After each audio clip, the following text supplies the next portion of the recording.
안녕하십니까. 챗GPT 초딩 논어 시간입니다. 초딩도 배우는 논어. 오늘은 8일 마지막 장인 제26장입니다.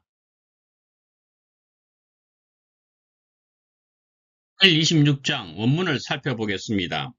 자활, 거상불관하며, 위례불경하며, 임상불해면, 오, 하이 관지제리여. 공자께서 말씀을 하셨습니다. 높은 자리에 있으면서 너그럽지 않으며, 예절을 행할 때는 공경하지 않으며, 장례를 치를 때 슬퍼하지 않는다. 그러면 그 사람의 행동이 옳은지 그른지를 어떻게 살필 수 있겠는가?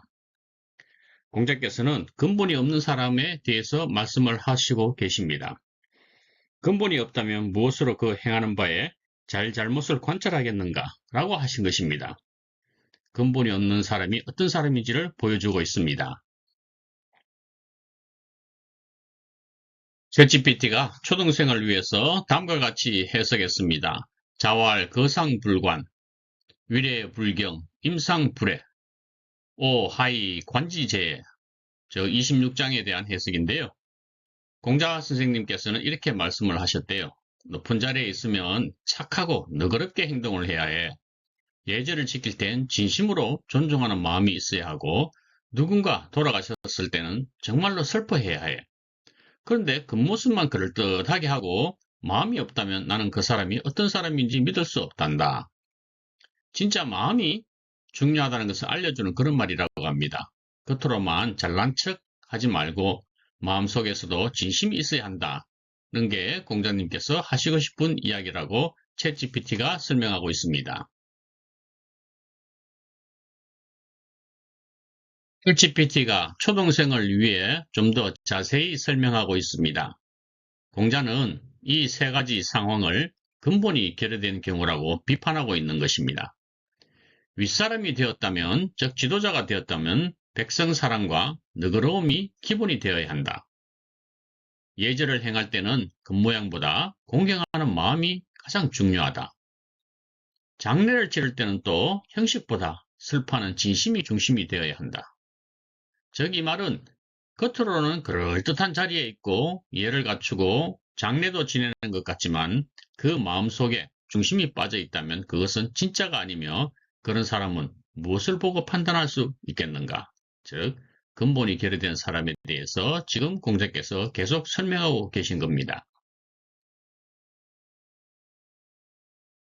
챗GPT가 학교 생활을 예를 들어서 설명하고 있습니다. 학교의 반장이 친구들에게 조용히 해! 나한테 말대꾸 하지 마! 하며 무조건 명령만 해요. 친구가 실수했을 때도 그건 틀렸잖아 바보야! 라고 혼만 내요. 이래서 될까요? 공자님의 생각은 이렇습니다. 반장은 반 친구들을 도와주고 이해해주는 사람이 되어야 합니다. 높은 자리에 있을수록 더 따뜻하고 너그럽게 행동을 해야 해요. 친구가 실수했을 때는 괜찮아, 다음엔 잘할 수 있지 라고 말해줄 수 있어야 한다는 겁니다. 챗GPT가 또 하나 예를 더 들었습니다. 어른께 인사를 하긴 했지만 고개도 안 숙이고 작은 소리로 안녕하세요 하고 휙 지나가요. 형식은 했지만 마음은 없는 거예요. 공자의 생각은 이렇습니다. 예절은 마음에서 우러나오는 존중이 없으면 아무 소용이 없다고 생각을 하고 계세요. 안녕하세요 한마디도 진심을 담아서 인사해야 예절이 되는 겁니다. 그냥 억지로 하는 건 진짜 예절이 아니에요. 챗GPT가 장례식장을 예를 들어서 설명하고 있습니다. 할머니가 돌아가셨어요. 그래서 장례 행사가 열리고 있어요. 그런데 어떤 아이는 스마트폰으로 게임만 해요. 슬픈 표정도 없이 그냥 앉아 있었대요.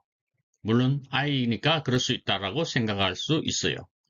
그런데 공장님의 생각은 장례식은 단지 의식을 따라하는 그런 자리가 아니라 정말 슬프고 돌아가신 분을 생각하며 진심으로 마음 아파하는 게 중요한데 저 아이는 저렇게 해도 될까? 라고 생각을 하신 거예요.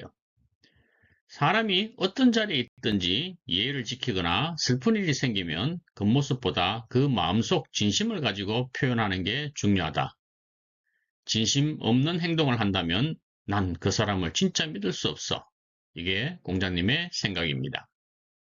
오늘의 한자 보겠습니다.